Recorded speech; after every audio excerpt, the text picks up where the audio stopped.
Le plan Trump pour Gaza n'est en réalité pas un plan de paix, mais un plan néocolonial. Mais il y a quelque chose qui saute aux yeux. C'est à quel point ce plan est bancal. Bancal parce qu'il ne comporte aucun calendrier contraignant de retrait de l'armée israélienne et ouvre donc la voie à une occupation perpétuelle du territoire gazaoui par Israël. Mais ce plan est aussi néocolonial, je le disais, parce qu'il acte la mise sous tutelle des Palestiniens sous le duo porté par Donald Trump et Tony Blair, comme si finalement les Palestiniens ne pouvaient pas décider par eux-mêmes. Et on se voit très bien que le résultat de tout ça,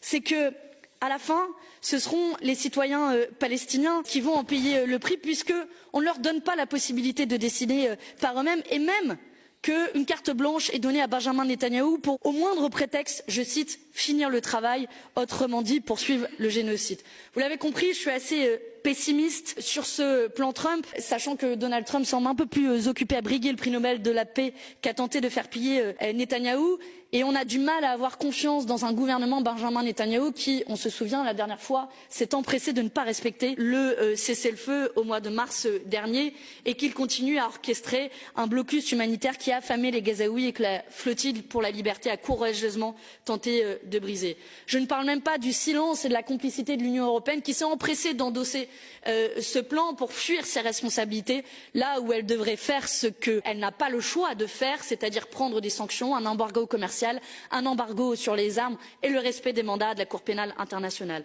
En ce qui nous concerne, tant que les armes ne se seront pas tues, tant que l'armée israélienne occupera et colonisera, tant que les bourreaux ne seront pas condamnés et tant que la justice ne sera pas faite pour les Palestiniens, alors nous ne cesserons de nous battre ici, dans le Parlement européen, mais aussi à l'extérieur pour mettre fin à ce génocide.